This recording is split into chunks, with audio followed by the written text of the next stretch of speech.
جان نے سلجھو انداز میں کہا۔ ایک بار پھر چند لمحے کے لیے خاموشی چھا گئی تھی۔ ابیرہ سے کیا رشتہ ہے تمہارا؟ انہوں نے زمانی انداز میں پوچھا۔ جان کو دھچکا نہیں لگا کیونکہ یہ تجربہ وہ ایک بار پہلے بھی کر چکا تھا۔ اصل مسئلہ میرا اور ابیرہ کا رشتہ نہیں، آپ کی بیٹی کا ڈھونڈنا اور ابیرہ کو رہا ہونا ہے۔ آپ ابیرہ کو چھوڑ دیجیے، میں سنیتا کو 10 دن کے اندر ڈھونڈ کر لاؤں گا، جان نے بہت تحمل سے کہا۔ ٹھیک ہے، مگر تمہاری بات پر یقین کیسے کروں میں؟ انہوں نے جانچنے والے انداز میں کہا۔ تو میں آپ کی پہنچ سے دور نہیں ہوں، ابیرہ کے ساتھ آپ مجھے بھی قید میں ڈال سکتے ہیں۔ جان نے اپنے مطابق سزا کا انتخاب بھی کر دیا تھا۔ تمہارے ماں باپ سے میرے تعلقات اس طرح کے ہیں کہ تمہاری بات پر بے اعتباری میں نہیں کر سکتا۔ ابیرہ میری قید میں ہی ہے، میں ہر قیمت پر اپنی بیٹی کو واپس لانا چاہتا ہوں، مگر نہ جانے کیا بات ہے اس لڑکی میں کہ کسی میں اب تک اس سے بات کرنے کی ہمت نہیں ہوئی۔ وہ جس کوٹھڑی میں قید ہے اس میں کسی کو داخل ہونے کی ہمت ہی نہیں ہو سکی۔ میں خود بھی گیا تھا مگر مجھ پر ایسا خوف طاری ہوا کہ الٹے قدموں واپس آ گیا۔ میں اپنے ایک آدمی سے کہتا ہوں وہ تمہیں وہاں تک چھوڑ آئے۔ انہوں نے ایک ہی سانس میں یہ سب کہہ دیا اور جان نے سکون کا سانس لیا۔ کوٹھڑی میں نیم تاریکی تھی، وہ ایک کونے میں سجدہ ریز تھی، وہ بلند آواز میں کچھ پڑھ رہی تھی۔ اے ہمارے رب، بے شک ہم تیرا ہی مال ہیں اور ہمیں تیری ہی طرف لوٹ کر آنا ہے۔ یہ کیا لفظ تھے؟ کون سی زبان تھی یہ وہی زبان لگی اسے جو وہ خواب میں سنتا رہا تھا۔ وہ الجھنے لگا۔ ابیرہ، اس نے باوقار اور بلند آواز میں پکارا تو ابیرہ یکدم خاموش ہو گئی تھی۔ وہ اس کی آواز پہچان گئی تھی، یہ جان کی آواز ہی تھی۔ وہ بلا شبہ اس کی زندگی کی دوسری بڑی مصیبت میں بھی اس کی نجات کا راستہ بن گیا تھا۔ ابیرہ نے سجدے سے سر اٹھایا اور پلٹ کے اسے دیکھا۔ وہ چند قدم کے فاصلے پر کھڑا تھا۔ وہاں سے نکلتے ہی مسٹر مہرا کے آدمی انہیں اسی کمرے میں لے آئے جہاں مسٹر مہرا اور جان کچھ دیر پہلے بیٹھے تھے۔ آئیے آئیے جناب، مسٹر مہرا کے انداز میں اسے کچھ شاطرانہ پن محسوس ہوا تھا۔ سب کچھ طے ہو چکا ہے تو پھر کیوں بلوایا ہے؟ جان نے ترش لہجے میں کہا۔ بیٹھو، انہوں نے صوفے کی جانب اشارہ کیا۔ جان انہیں گھورتا ہوا بیٹھ گیا۔ آپ بھی بیٹھ جائیے استانی صاحبہ، انہوں نے طنز کیا ابیرہ پر۔ ابیرہ بحالت مجبوری بیٹھ گئی۔ آج سے پہلے وہ کبھی کسی نامحرم کے برابر نہیں بیٹھی تھی، مگر حیران کن طور پر جان کے برابر بیٹھی وہ خود کو بہت زیادہ محفوظ محسوس کر رہی تھی۔ اس نے دیکھا تھا جان شاید مسٹر مہرا کو جانتا تھا، بلکہ یقیناً جانتا تھا۔ میں نے تمہیں یہاں اس لیے بلوایا ہے کہ تمہیں تمہارے وعدے کی یاد دہانی کرا دوں۔ تمہارے پاس صرف 10 دن ہے میری بیٹی کو ڈھونڈنے کے لیے، لیکن اگر تم اسے ڈھونڈنے میں ناکام رہے تو میں ابیرہ کو قید میں نہیں ڈالوں گا، اور تم جانتے ہو تمہیں قید میں نہیں کر سکتا، اس لیے میں صرف ایک ہی کام کروں گا۔ وہ ایک لمحے کے لیے رکے اور ابیرہ کی جانب دیکھا۔ ان کے چہرے پر پھیلی مسکراہٹ بہت شاطرانہ تھی۔ جان کو کسی اندیکھے خطرے کا احساس ہوا۔ میں اس لڑکی کو تمہاری آنکھوں کے سامنے قتل کر دوں گا، اور پھر تمہیں قید میں ڈالنے یا قتل کرنے کی مجھے ضرورت نہیں رہے گی، کیونکہ اس کے مرتے ہی تمہاری زندگی خود بخود ختم ہو جائے گی۔ آخر تم اس سے اتنی… جان کا رنگ فک ہو گیا، وہ اپنی جگہ سے اٹھ کھڑا ہوا۔ ابیرہ کا تو حیرت سے برا حال تھا۔ اس ادھورے جملے سے جو معنی نکل رہے تھے انہوں نے ابیرہ کو کسی اندھے کنویں میں دھکیل دیا تھا۔ اس نے جان کے بارے میں کیا سوچا تھا، وہ کیا نکلا تھا؟ جان نے قدم آگے بڑھا دیے تھے، اس نے جان کی تقلید کی تھی۔ ارے ہاں، ایک اور بات۔ مسٹر مہرا ایک بار پھر ان کے سامنے آ کھڑے ہوئے، باری باری ان دونوں کی جانب دیکھتے ہوئے جان سے مخاطب ہوئے۔ اپنی ماما کو میری طرف سے اپنی منگنی کی مبارکباد ضرور دے دینا۔ کیا اب ہم جا سکتے ہیں؟ جان نے غصیلے لہجے میں کہا اور مسٹر مہرا راستے سے ہٹ گئے۔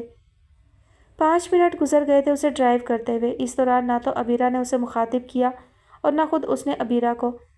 وہ بے تحاشا شرمندگی کا شکار تھا۔ اس نے چور نگاہوں سے ابیرہ کو دیکھا، اس کا چہرہ غصے سے سرخ ہو رہا تھا۔ وہ کیا سوچ رہی تھی اس کے بارے میں، اس کا اندازہ اسے بہت اچھی طرح ہو رہا تھا۔ ابیرہ کے دماغ میں عالیہ کے جملے گردش کر رہے تھے۔ مجھے نہیں لگتا ابیرہ کہ اسے دین اسلام میں کوئی دلچسپی ہے، اس کی آنکھیں کچھ اور ہی کہہ رہی تھیں۔ پتہ نہیں تم کیوں دھوکہ کھا رہی ہو؟ اس نے افسوس سے آنکھیں بند کر لی تھیں۔ اس نے کتنا صحیح پہچانا تھا جان کو۔ اسے اسلام میں کوئی دلچسپی نہیں تھی، وہ صرف مجھے بے وقوف بنا رہا تھا۔ میں نے آج تک انسانوں کو پہچاننے میں کبھی بھی غلطی نہیں کی، پھر جان کے معاملے میں مجھ سے اتنی بڑی چوک کیسے ہو گئی؟ کیسے نہیں دیکھ پائی میں وہ جو عالیہ کو دکھ گیا؟ ابیرہ کو خود پر جان سے زیادہ غصہ آ رہا تھا۔ آنکھیں کھول کر اس نے آسمان کی طرف دیکھا۔ کیوں میں اس کی اصلیت نہیں دیکھ پائی؟ اسے آپ کی جستجو نہیں تھی اللہ پاک، تو پھر کیوں آپ نے میرے دل میں اس کے لیے اتنی غیر محسوس نرمی پیدا کی؟ کیوں؟ آخر کیوں؟ عبیرہ بری طرح دل ملا رہی تھی، جبکہ جان اس کے تاثرات سے اندازہ لگا رہا تھا کہ وہ اس وقت کس سے مخاطب ہے۔ یقیناً اپنے رب سے۔ سب تمہاری غلطی ہے جان، سراسر تمہاری۔ عبیرہ اب کبھی تمہاری شکل بھی نہیں دیکھنا چاہے گی۔ اس نے اسکرین سے باہر راستے پر نظریں جمائے سوچا، غلطی میری ہی ہے، میں نے ہی شاید اسے اتنا موقع دیا کہ وہ میرے بارے میں اس حد تک سوچے۔ مجھے پہلے ہی دن اس سے برا برتاؤ کرنا چاہیے تھا۔ عبیرہ نے تعصب بھرے انداز میں سوچا، اس میں تمہاری کوئی غلطی نہیں، تم نے کبھی نہ چاہا تھا کہ عبیرہ یہ بات جانے۔ اگر آج اسے یہ پتہ چلا ہے تو یہ قسمت میں تھا، اس میں تمہارا کوئی قصور نہیں۔ تم نے کوئی غلطی نہیں کی، کوئی گناہ نہیں کیا۔ محبت گناہ نہیں۔ اس کے اندر سے ایک آواز ابھری اور اسے ہمت سی ملی تھی۔ اس نے روڈ پر نظریں جمائے عبیرہ کو مخاطب کیا، سنیتا کہاں ہے عبیرہ؟ اس طویل خاموشی کو جان نے خود توڑا تھا۔ عبیرہ نے کوئی جواب نہیں دیا۔ اس نے گردن گھما کر عبیرہ کی جانب دیکھا اور پھر پوچھا، مگر اس نے اب بھی جواب نہیں دیا۔ سگنل پر کار روکتے ہوئے اس نے پھر پوچھا اور اب کی بار عبیرہ نے اسے گھور کر دیکھا اور وہ شرمندہ ہو گیا۔ میں جانتا ہوں آپ اس وقت بہت غصے میں ہیں عبیرہ، اور آپ کا غصہ کرنا جائز بھی ہے، مگر میں اس بارے میں کچھ نہیں کر سکتا۔ میں نے بہت کوشش کی کہ میں آپ کے بارے میں نہ سوچوں، نہ چاہوں آپ کو۔ اس کا یہ جملہ عبیرہ کے غصے میں مزید اضافہ کر گیا تھا، مگر جذبات پر کسی کا کنٹرول نہیں ہوتا، میرا بھی نہیں ہے، جان نے بہت بے بس لہجے میں کہا۔ گرین سگنل پر اس نے کار کا اسٹیئرنگ گھمایا۔ گاڑی روکیں، عبیرہ نے اس کی جانب دیکھے بغیر بہت تیز لہجے میں کہا۔ وہ کچھ سمجھ نہیں پایا۔ میں کہہ رہی ہوں گاڑی روکیں۔ اب کی بار عبیرہ کا لہجہ بہت زیادہ تلخ تھا۔ اس نے کار سڑک کے کنارے روک دی تو عبیرہ نے دروازہ کھولنے کی کوشش کی تھی، مگر نہیں کھلا۔ دروازہ لاکڈ ہے، جان نے اسے کہا۔ دروازہ کھولیں۔ جان نے عبیرہ کی بات نظر انداز کر کے کار سٹارٹ کر دی تھی۔ میں نے کچھ کہا ہے جان؟ عبیرہ کو مزید غصہ آنے لگا تھا اس پر۔ شاید آپ کی یہ پہلی بات ہے جسے میں ماننے سے انکار کرتا ہوں۔ اس کے چہرے پر شرمندگی نہیں تھی۔ اسے شرمندہ ہونا چاہیے، عبیرہ نے سوچا۔ سنیتا کہاں ہے عبیرہ؟ میرا اسے 10 دن کے اندر ڈھونڈنا بہت ضروری ہے، ورنہ… اس نے جملہ ادھورا چھوڑ دیا تھا۔ ورنہ کیا؟ مسٹر مہرا مجھے قتل کر دیں گے تو کر دیں، مجھے موت سے ڈر نہیں لگتا۔ موت برحق ہے اور وہ سب کو آئے گی ایک دن، عبیرہ نے بہت ترش لہجے میں کہہ کر اپنا رخ پھیر لیا۔ انسان کی عزت نفس میں اس کی بڑی طاقت ہوتی ہے، اور اگر اس کا قتل کر دیا جائے تو پھر انسان کبھی سر اٹھا کر چلنے کے لائق نہیں رہتا۔ مس عبیرہ عباد۔ جان کے اس جملے میں ایک ایسا فہم تھا، عبیرہ اپنی جگہ گنگ رہ گئی تھی۔ اب کی بار اسے جان پر غصہ نہیں آیا تھا۔ آپ مسٹر مہرا کو نہیں جانتی، وہ کتنا گھٹیا آدمی ہے، اس کا اندازہ آپ نہیں کر سکتی۔ جان اس کی جانب دیکھے بنا ہی کہتا رہا تھا، آپ نے آج تک انسان کا اچھا روپ دیکھا ہے کیونکہ آپ نے خود کبھی کسی سے برا سلوک نہیں کیا، مگر مسٹر مہرا جیسے لوگوں کے لیے اچھے برے لوگ سب ایک ہی لسٹ میں آتے ہیں، وہ سب کے ساتھ ایک ہی طرح پیش آتے ہیں۔ 3 دن آپ ان کی قید میں رہیں، کیا ہو سکتا تھا آپ کے ساتھ، آپ یہ سوچ بھی نہیں سکتی، مگر آپ کے رب نے آپ پر کرم کیا۔ لیکن یہ لازمی تو نہیں عبیرہ کہ آپ ہمیشہ ہی ان کے ہاتھوں سے بچ جائیں۔ عبیرہ کا سر جھک گیا۔ میں جانتا ہوں کہ آج میں آپ کی نگاہ میں ایک بہت برا انسان بن گیا ہوں، اسی لیے آپ کو میرے ساتھ سفر کرنا بھی گوارا نہیں، لیکن آپ کا رب جو سب کچھ دیکھتا ہے وہ جانتا ہے کہ میں نے ہمیشہ آپ کو پاک باز نگاہوں سے دیکھا ہے۔ آپ میری نگاہ میں اس دنیا کی سب سے پاکیزہ لڑکی ہیں اور ہمیشہ رہیں گی۔ میں نے ہمیشہ آپ کی بہت عزت کی ہے اور ہمیشہ کروں گا۔ وہ خاموش ہو گیا تھا اتنا کہہ کر، مگر اس کا دل اب بھی مخاطب تھا۔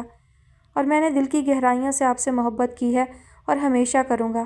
دن رات، صبح شام، ماہ و سال، وقت کی کوئی قید اس محبت کو ختم نہیں کر سکتی، کبھی بھی نہیں، ہرگز نہیں۔ اس نے ایک نگاہ عبیرہ کے چہرے پر ڈالی جہاں اب غصے کے کوئی تاثرات نہیں تھے۔ غالباً اسے جان کی بات سمجھ آ گئی تھی۔ کار عبیرہ کے گھر کے باہر روکتے ہوئے وہ ایک بار پھر اس سے مخاطب ہوا تھا، پلیز عبیرہ، میں آپ سے درخواست کرتا ہوں کہ سنیتا کا پتہ دے دیجیے۔ میں آپ سے وعدہ کرتا ہوں کہ میں اسے نقصان نہیں پہنچنے دوں گا۔ جان کا لہجہ بہت زیادہ ملتجی تھا۔ وہ عبیرہ کو سمجھا نہیں سکتا تھا کہ مسٹر مہرا کی بات نے اسے کتنا زیادہ خوفزدہ کر دیا تھا۔ سنیتا مسلمان ہو چکی ہے، اس کا نام ایمان ہے، اور اسے اخلاقی طور پر سپورٹ کرنے کے لیے میں نے اپنے پھوپھی زاد کزن عبد المعیز سے اس کا نکاح کروا دیا ہے، عبیرہ نے بہت دھیمے لہجے میں اسے بتایا۔ اور وہ دونوں اب کہاں ہیں؟ جان کی سانس میں سانس آئی۔ وہ میں آپ کو نہیں بتا سکتی، عبیرہ نے بضد کہا۔ کیوں، آپ کو یقین نہیں ہے مجھ پر؟ جان تشویش کا شکار ہوا۔ نہیں، عبیرہ نے ایک لفظی جواب دیا۔ آپ بہت ضدی ہیں عبیرہ، اور اس ضد میں آپ صرف اپنا نقصان کر رہی ہیں، جان نے بہت افسوس سے کہا اور سائڈ پر لگا ایک بٹن پریس کیا تھا جس سے کار کا دروازہ کھل گیا۔ شکریہ، آپ نے میری بہت مدد کی، مگر مجھے امید ہے کہ اب ہم دوبارہ نہیں ملیں گے، عبیرہ نے حتمی لہجے میں کہا۔ نہ ملتے اگر آپ مجھے سنیتا کا پتہ بتا دیتی، جان نے اسی کے انداز میں کہتے ہوئے اسکرین سے باہر دیکھا۔ احمد عبیرہ کے گھر سے باہر نکل رہا تھا، وہ انہیں دیکھ چکا تھا۔ عبیرہ کار سے اتری اور احمد کے برابر سے گزر کر گھر میں داخل ہو گئی۔ احمد کار کے قریب پہنچ کر کھڑکی پر جھکا تھا۔ کہاں لے گئے تھے میری بیوی کو؟ تمہاری ہمت کیسے ہوئی اسے لے جانے کی؟ احمد نے کھا جانے والی نظروں سے اسے گھورتے ہوئے کہا۔ بہت کم ظرف نکلے آپ تو مسٹر احمد، 3 دن بعد آپ کی بیوی گھر آئی ہے اور آپ اس کا حال احوال دریافت کرنے کے بجائے یہاں کھڑے ہو کر ایک فضول بات پر بحث کر رہے ہیں، جان نے دل ملا کر کہا۔ وہ اس کا شکریہ ادا کرنے کے بجائے الٹا اس پر شک کر رہا تھا۔ اس کا حال احوال تو میں دریافت کر ہی لوں گا، پہلے تمہاری خیریت تو معلوم کر لوں۔ اس نے اچانک ہی کار کا دروازہ کھولا اور جان کو گریبان سے پکڑ کر کار سے باہر نکال لیا۔ چھوڑو مجھے، جان نے اپنا گریبان چھڑانا چاہا۔ بتاؤ کہاں تھے تم دونوں؟ ہم یہاں اتنے پریشان تھے اور تم مزے کر رہے تھے۔ آج نہیں چھوڑوں گا تمہیں۔ اس دن تو عدیل نے بچا لیا تھا، اس نے گریبان سے پکڑ کر جان کو بری طرح جھنجھوڑ ڈالا تھا اور پھر پوری قوت سے ایک مکہ جان کے منہ پر مارا تھا۔ اس کا ہونٹ پھٹ گیا تھا اور منہ سے خون بہہ رہا تھا۔ اس نے دوسری بار ہاتھ اٹھایا مگر اب کی بار جان نے اس کا ہاتھ مروڑ کر اسے پیچھے دھکیل دیا۔ بہت ہی گری ہوئی اور گھٹیا سوچ ہے آپ کی۔ عبیرہ 3 دن سے لاپتہ تھی اور آپ اس کے صحیح سلامت واپس آ جانے پر شکریہ ادا کرنے کے بجائے ناشکری کر رہے ہیں۔ آپ بہت بے قدرے ہیں، جان نے بہت تیز لہجے میں کہا۔ اب ان کے ارد گرد لوگ بھی جمع ہو گئے تھے۔ تو تم کر لو اس کی قدر، اور کر لو کیا، کر تو لی ہوگی، آخر 3 دن تم دونوں نے ساتھ جو گزارے ہیں، احمد نے چبا چبا کر کہا، اور اس کے اس جملے کے ساتھ ہی ارد گرد کے لوگوں میں چہم گوئیاں شروع ہو گئی تھیں۔ جان، اگر تم نے اس بات کی تردید نہیں کی تو عبیرہ تمہاری وجہ سے، یکدم ہی کسی نے اندر سے اسے جھنجھوڑا تھا۔ تم بغیر جانے بوجھے عبیرہ پر الزام لگا رہے ہو احمد۔ عبیرہ میرے ساتھ کہیں نہیں گئی تھی بلکہ اسے اغوا کر لیا گیا تھا۔ انہی لوگوں نے اسے اغوا کیا جنہوں نے اسے جیل بھیجا، جان نے بہت بلند آواز میں کہا تھا تاکہ ارد گرد کے لوگوں کے منہ بند ہوں، اور ایسا ہی ہوا تھا۔ اس نے ایک ہندو لڑکی کو مسلمان کیا ہے، اسی لیے یہ سب پرابلمز فیس کرنی پڑ رہی ہیں، اس نے مزید کہا۔ اب لوگوں کا رش چھٹنے لگا تھا، کچھ لوگ احمد کو سمجھانے لگے۔ احمد مسلسل اسے گھورتا رہا۔ جان پلٹ کر اپنی کار میں بیٹھ گیا۔ اس نے سکون کا سانس لیا کہ عبیرہ کے بارے میں کوئی بھی افواہ پھیلنے سے پہلے ہی اس نے بات کلیئر کر دی۔ احمد ایک بار پھر اس کی طرف بڑھ آیا تھا۔ تم دونوں سب کو بے وقوف بنا سکتے ہو، مجھے نہیں۔ تم کو کیا لگتا ہے میں نہیں سمجھتا کہ ہمیشہ تم ہی کیوں اس کی مدد کو پہنچتے ہو؟ احمد نے دانت پیس کر کہا۔ یہ بات تو مجھے خود آج تک سمجھ نہیں آئی کہ ہمیشہ میں ہی کیوں عبیرہ کی مدد کے لیے منتخب کیا جاتا ہوں، لیکن آج میں ایک بات ضرور سمجھ گیا ہوں، جان نے بہت ٹھنڈے لہجے میں کہا۔ تم ایک بہت تنگ ذہن انسان ہو احمد۔ میں عبیرہ کی بہت عزت کرتا ہوں مگر تم یہ بات نہیں سمجھو گے کیونکہ تم وہ انسان ہو جسے عزت راس نہیں آتی۔ جان کا لہجہ اب بھی ٹھنڈا تھا۔ اس نے کار کو پیچھے لیا اور رخ مین روڈ کی طرف کر دیا، جبکہ احمد پلٹ کر عبیرہ کے گھر میں داخل ہو گیا۔ آفس کی گلاس وال سے حد نگاہ تک پھیلے شہر کی عمارتوں کو دیکھتے ہوئے اس کا دل ڈوبنے لگا تھا۔ اسی شہر کی ایک گلی میں اندھیری رات میں وہ ہمیشہ کے لیے اس سے بچھڑ گئی تھی، اور تب اسے معلوم بھی نہ تھا کہ وہ اسے آخری بار دیکھ رہا ہے۔ عبد المعیز، آپ یہ کیا کہہ رہے ہیں؟ میں نے عبیرہ کو اس رات آپ کے گھر کے باہر ہی چھوڑا تھا، اور اس کے بعد جب میں دوبارہ وہاں گیا تو گھر پر تالا تھا۔ میں پچھلے 10 سال سے اسی امید پر بیٹھا ہوں کہ وہ آپ لوگوں کے ساتھ ہے، اور آپ دونوں کہہ رہے ہیں کہ وہ آپ کو کبھی ملی ہی نہیں۔ اگر وہ آپ دونوں کے ساتھ بھی نہیں ہے تو پھر وہ کہاں گئی اس رات؟ اس کے ذہن میں وہ دن گھوم رہا تھا جب عبداللہ عبد الرحمن کی بدولت وہ ایمان اور عبد المعیز سے ملا تھا۔ ان سے مل کر اسے خوشی ہوئی تھی کہ اب وہ عبیرہ تک پہنچ جائے گا، مگر اس کی سوچ غلط ثابت ہوئی تھی۔ اذان! کاشان نے اسے آواز دی تو اس نے پلٹ کر دیکھا اسے۔ اس کی آنکھوں کا انداز اتنا ایب نارمل تھا کہ کاشان اپنی جگہ ساکت رہ گیا۔ کاشان کی یہ حالت دیکھ کر اس نے اپنی آنکھیں بند کر لی تھیں اور رخ پھیرتے ہوئے اس سے مخاطب ہوا تھا۔ کاشان، مجھے کچھ دیر کے لیے اکیلا چھوڑ دو، میں کسی سے نہیں ملنا چاہتا، کسی سے بھی نہیں، اس نے بہت بیزار لہجے میں کہا۔